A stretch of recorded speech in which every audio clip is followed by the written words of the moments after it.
Hey there, welcome back to another video. This time around, it is my review of the 2000 survival film Castaway. Now, Castaway, to me personally, is a genuinely great movie. I think it's honestly one of the best survival films that I've seen, and I think it's Robert Zemeckis' last genuinely great film from his filmography. And it's also one of my favorites. I have always enjoyed this movie ever since I first saw it when I was young on VHS. It's one of those movies that was on a pretty consistent loop in my household growing up. And to me, it still holds up very well 25 years later. Now, before I get around to sharing more of my thoughts on the film, though, I would like to give a special shout out to Bronson for requesting this review. And if there is another film, TV show, or topic that you would like to see me discuss in the future, feel free to donate to either my PayPal, my Patreon, or my Cash App. The links to all three are in the video description down below, and I will try to get to your requests as soon as I possibly can. Every great classic film to me needs a great director to helm the production, to really allow the film to find its footing. And I really do feel that Robert Zemeckis was the right person to allow Castaway to find solid ground. This is a movie that features some really vivid, memorable, and iconic imagery. Like, it's a film that features numerous set pieces and numerous sequences that are very integral to the success of the film, and they are all shot in such a spectacular fashion by Zemeckis. The opening FedEx sequences, yes, it is in a lot of ways a commercial for FedEx, but the way that they're shot is very polished, very skilled, and Zemeckis, to me, he doesn't really get enough credit in terms of how he is able to build tension in these early sequences, especially when it comes to the scenes before the plane crashes. Uh, the way that he frames the shots, the way that he utilizes the camera makes you already uncomfortable and kind of uneasy and on edge before anything happens. But it's not one of those things where it feels like it's telegraphing anything, though. It's more of like, okay, things are just a little off, and I don't really like the vibe here. And then it just gets increasingly more and more full of tension, and then all hell breaks loose, and you are then thrown right into survival mode along with the lead in Chuck, where he's got to find a way to survive this plane crash in the middle of the ocean. And the way that Zemeckis shot that entire sequence from beginning to end is masterful. It really is. I mean, even the last shot of Chuck alone on this raft in the middle of this massive ocean at night, even that wide shot and the zooming out that happens there, it is stunning. And there's a ton of other sequences throughout the film visually that really stand out. And he just utilized every trick that he learned to this point to its fullest.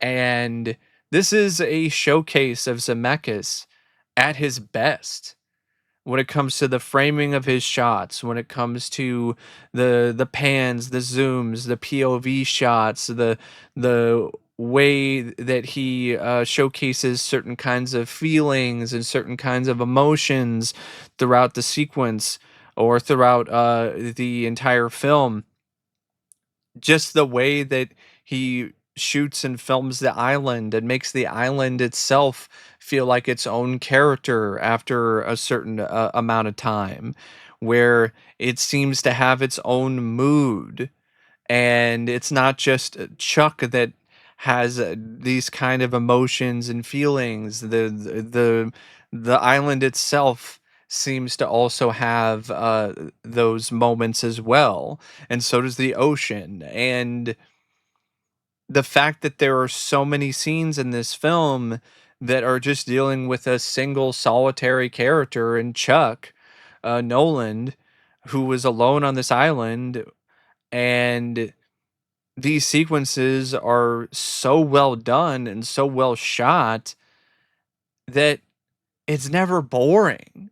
This easily could be something visually that's just dull and not interesting because of the fact that it just is, for the most part, a series of sequences that's just shot in one location.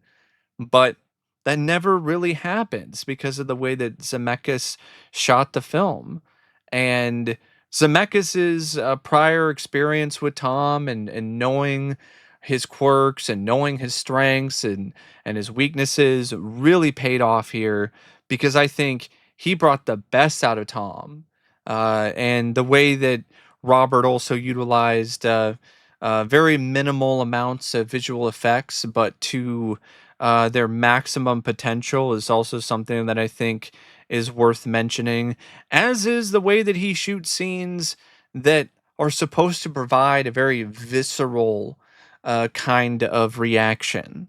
The scenes where Chuck is trying to escape the island for the first time on the raft and gets caught up in the wave, and he gets knocked out of his raft gets punctured, and then he winds up puncturing his thigh on some coral.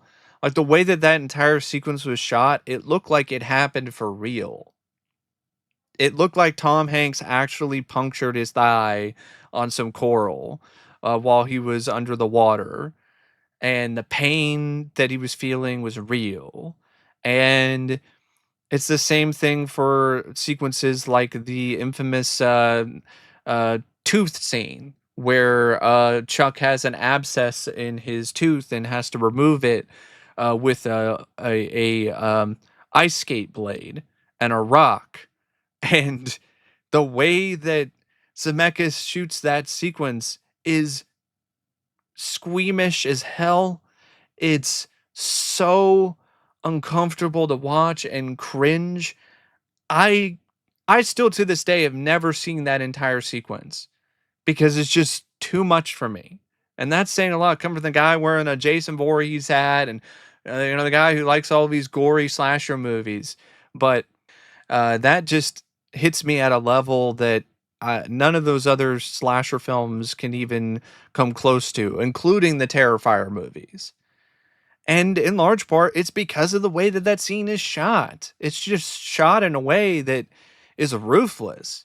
And then you also have equally as amazing sequences throughout the film when it comes to Zemeckis' directing that are more lighthearted, that are more humorous, like the scene when Chuck first creates fire, or some of the scenes with Chuck and Wilson, the sequences just featuring Chuck and Wilson are just really well done, because Zemeckis lights and shoots the volleyball in a way where it is presented as if it's another character. And it just provided a lot of authenticity to something that's just so silly when you think about it. But the way that it's presented and the way that Zemeckis shoots it, it actually turns into something that is genuinely brilliant. And he's equally as excellent when it comes to scenes that are supposed to evoke a thrill, but also scenes that are supposed to evoke some very deep and raw emotions. Like the scene where Chuck is home after getting off the island and he's breaking down because everything is now starting to hit him in terms of uh, what happened and where he is in his life and how he lost Helen, but he's still, I believe her name is Kelly. He lost Kelly, but he's still here. He's got a cup with ice in it.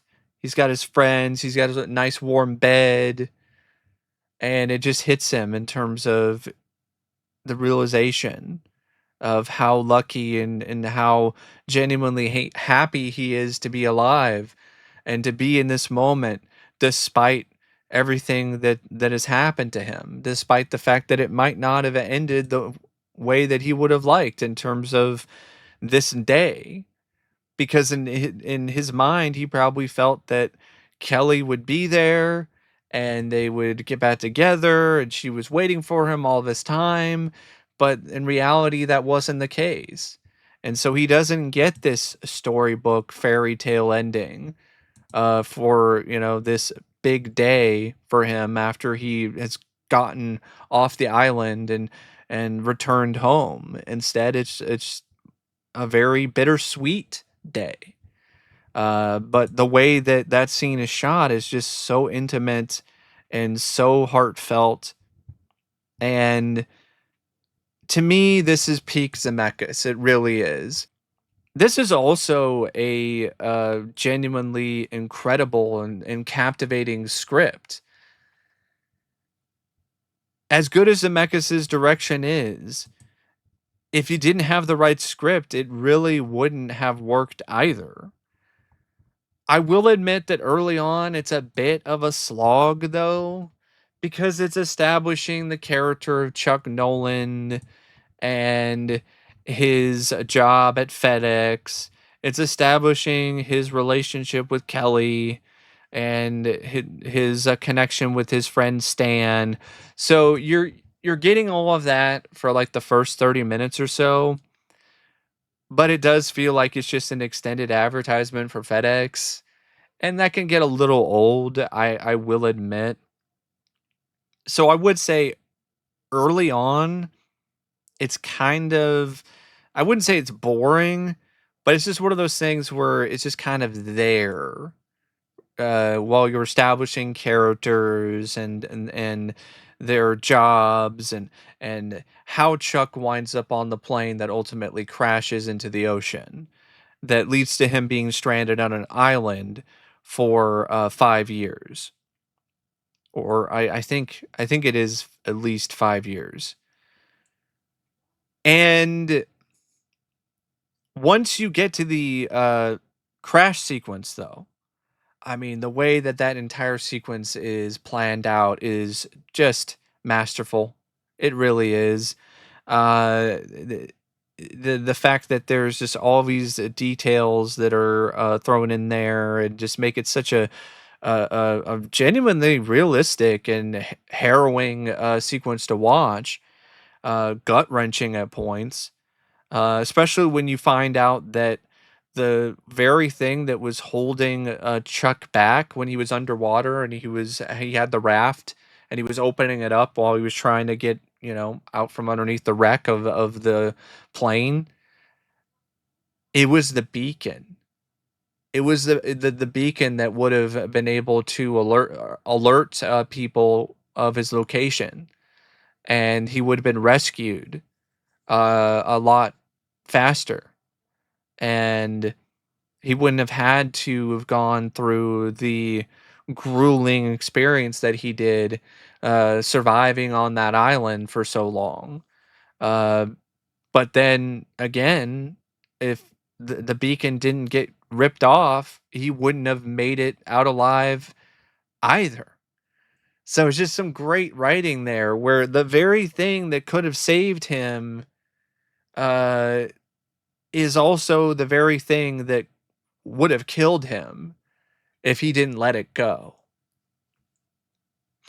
And just the way that everything is set up when it comes to Chuck on the island, his initial reaction to being stranded there.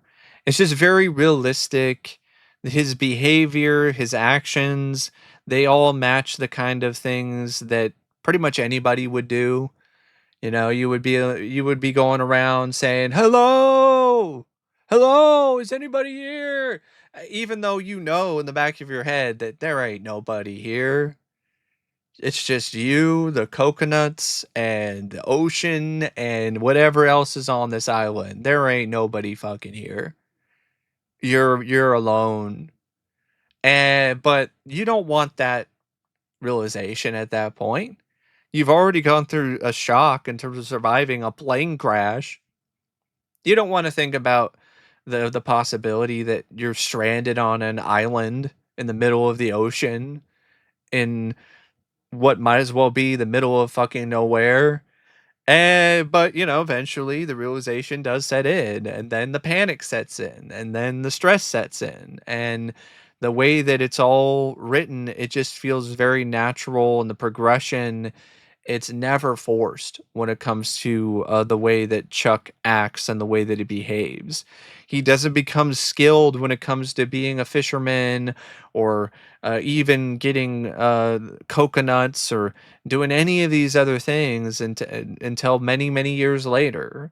You see him try and fail again in terms of trying to do numerous different tasks when he's trying to make fire and other moments where you know he's trying to do this or that. I love how the packages that wash up on the beach are also equally incorporated into the plot and in ways that are very useful for Chuck. Like, that is some really smart writing. Like, the videotapes.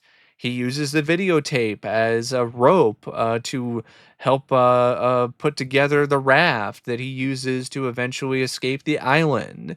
The the dress, he uses the bottom of it for a net to help catch fish and crab. He uses the skates to create an axe, and then also uses them to knock his infected tooth out of his head later. And they all have a distinctive purpose. And I also like the fact that he didn't open one of the packages. I felt that was a nice touch as well. It allowed the film to have a good bookend when when Chuck decides to go and find the address of the person who was supposed to receive that package. Um, or was it the address of the person who sent the package? I'm trying to remember correctly. No, I think I'm not entire. I'm trying to remember. I think it might have been like a return to sender kind of thing. Uh, and he doesn't stop there because he also does the same with the volleyball, which there's some nice touches there. And the volleyball too, like that's also incorporated in a way that is really smart and really clever. And he creates his friend Wilson out of the volleyball. And also the moment when Wilson is created, I felt was just very well written.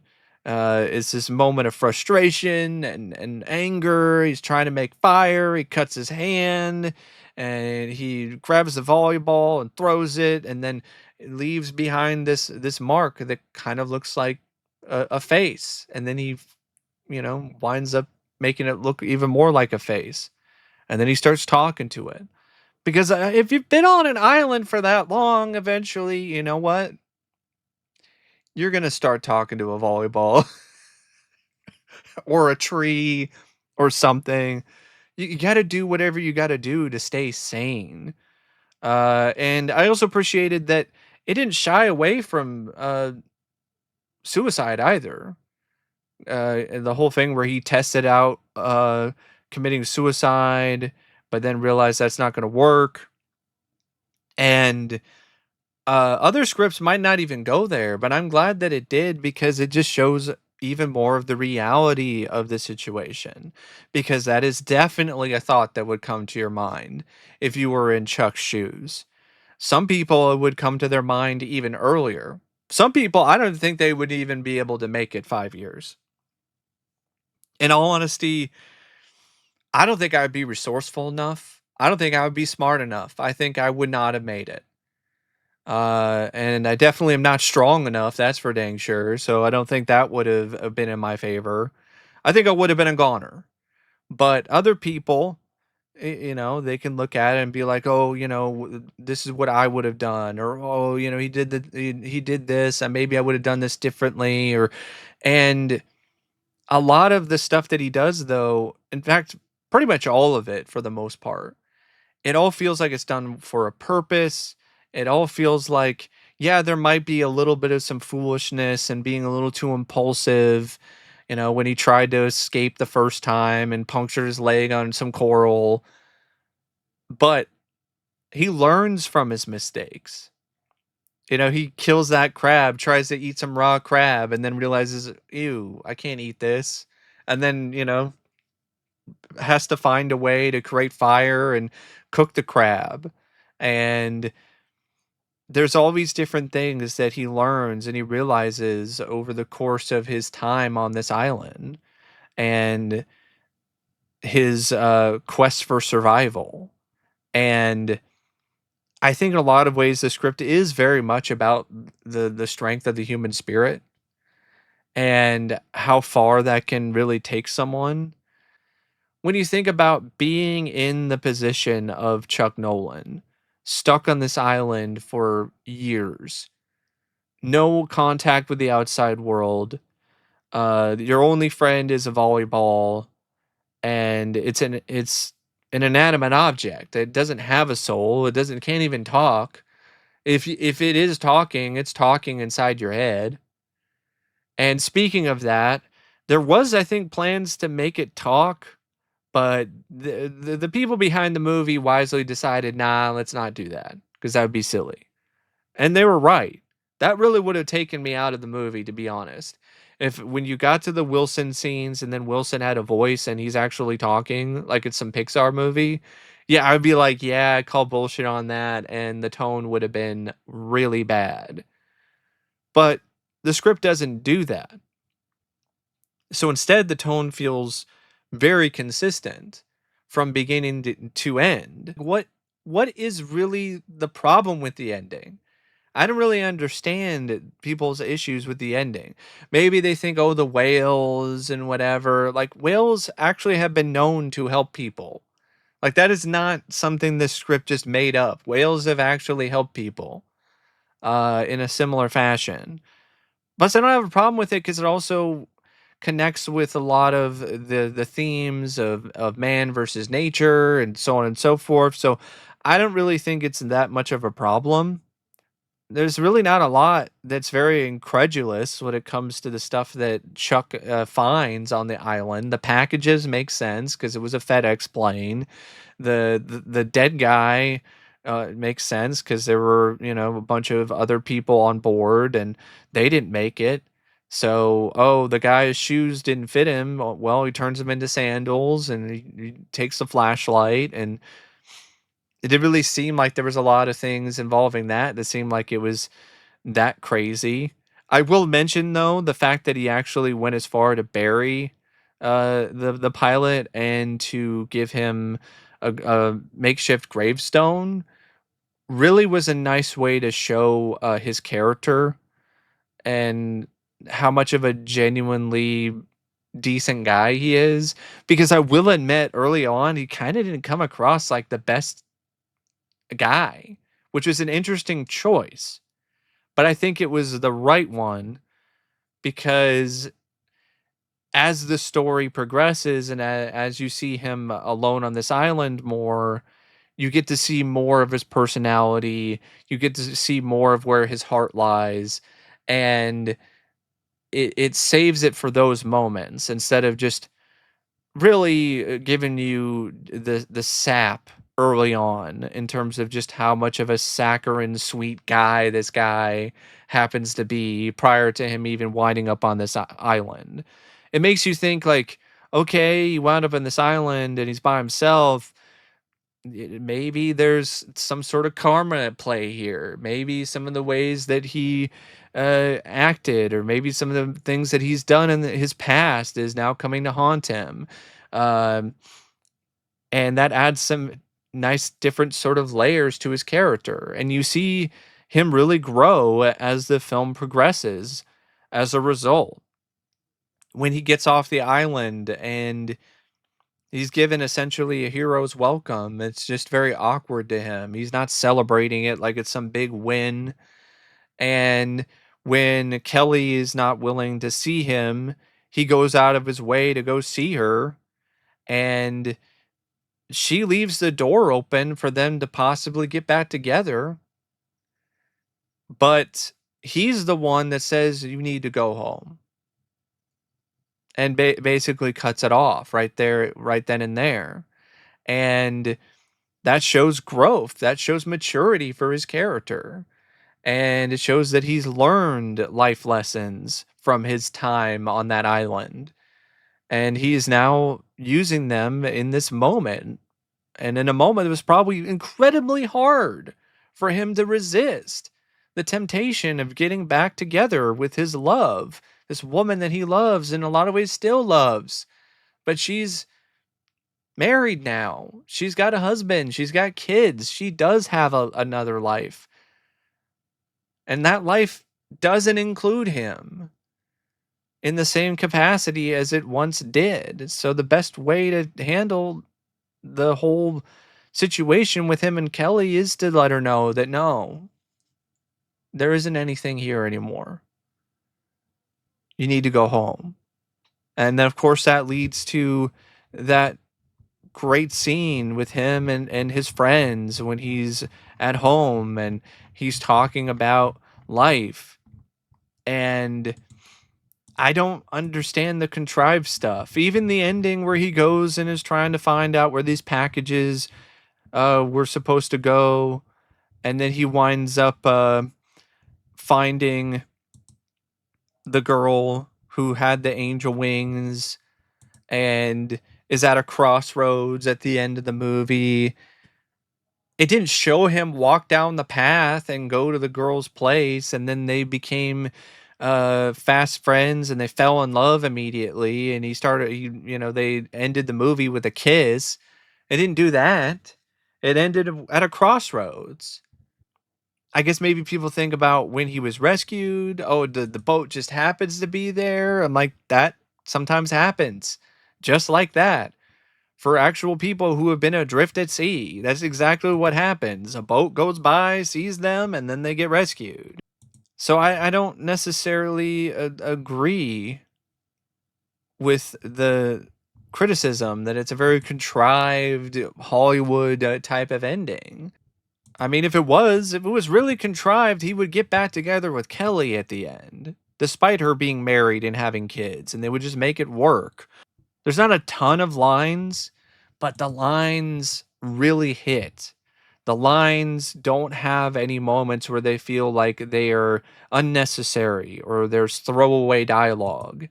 And it really does a good job in terms of really mastering the less is more approach when it comes to the dialogue. Now, I don't know if I'm going to be able to do this monologue justice, but I'm going to give it my best shot.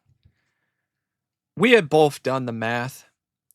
Kelly added it up and knew she had to let me go.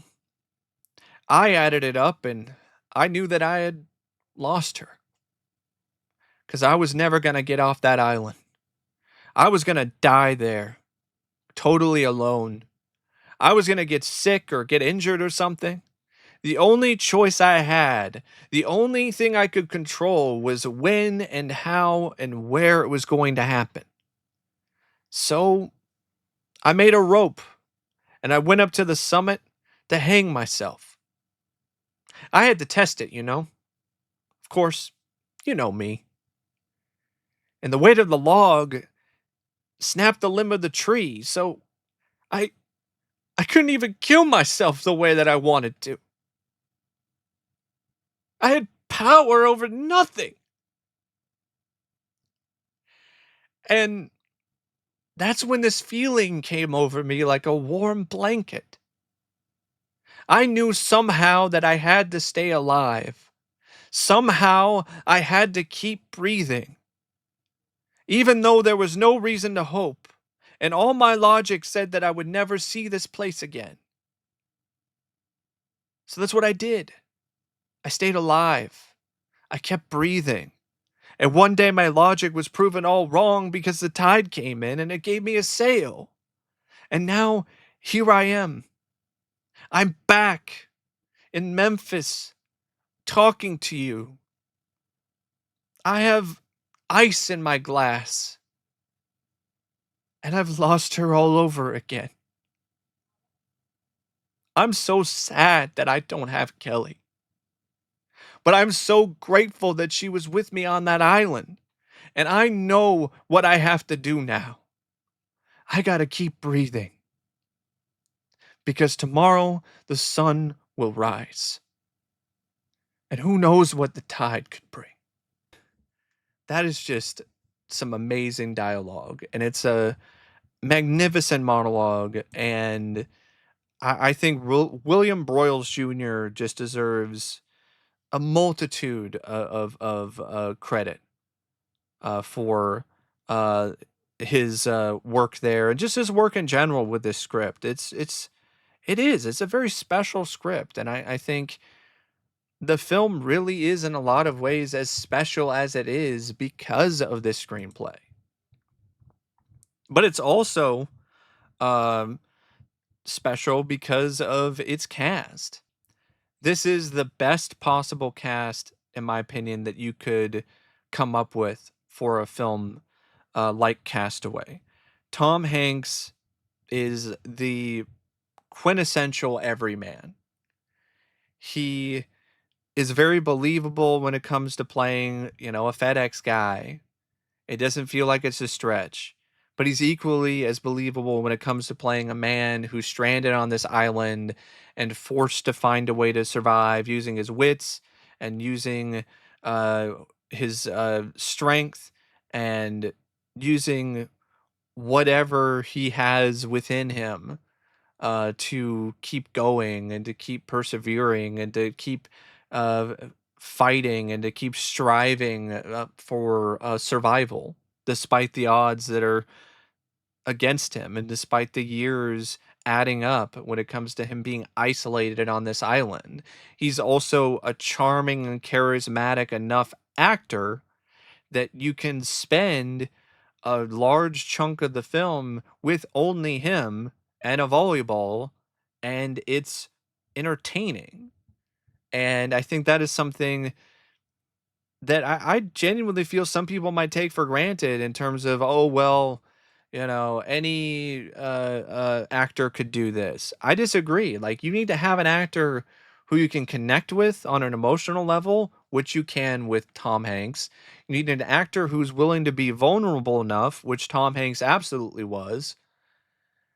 And you need an actor who you can sympathize with when it comes to their plight and what's going on, and then ultimately root for them to get off that island. And if you don't have the right actor for that, the film falls apart. It it does not work at all. And all the different nuances he had to pull off, and the fact that it was physically demanding, even more so than honestly any other project, any other film that he's ever done. I mean, he lost all of his weight.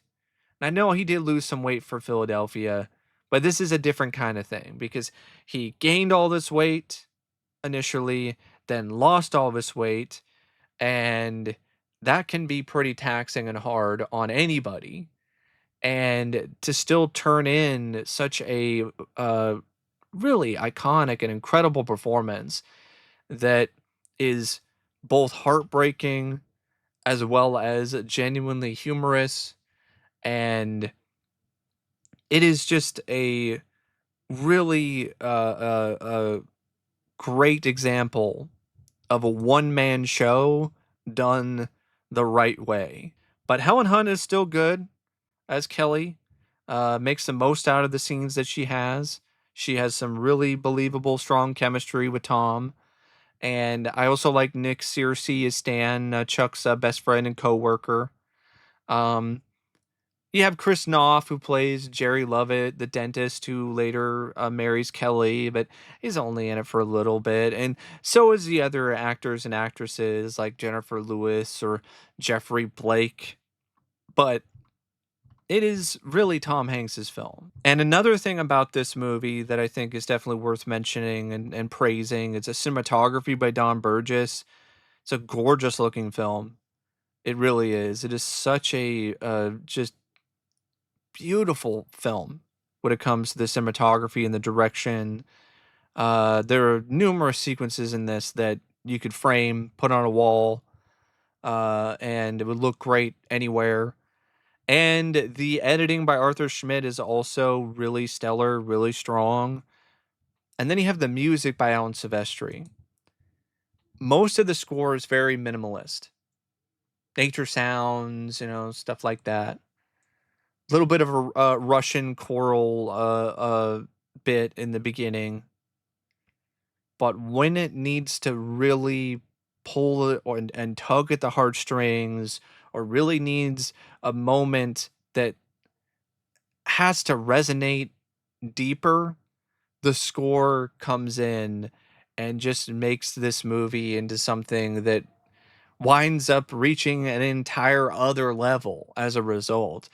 And there's a lot of moments in the movie that are emotionally affecting, and they are so much more affecting because of the score by Silvestri.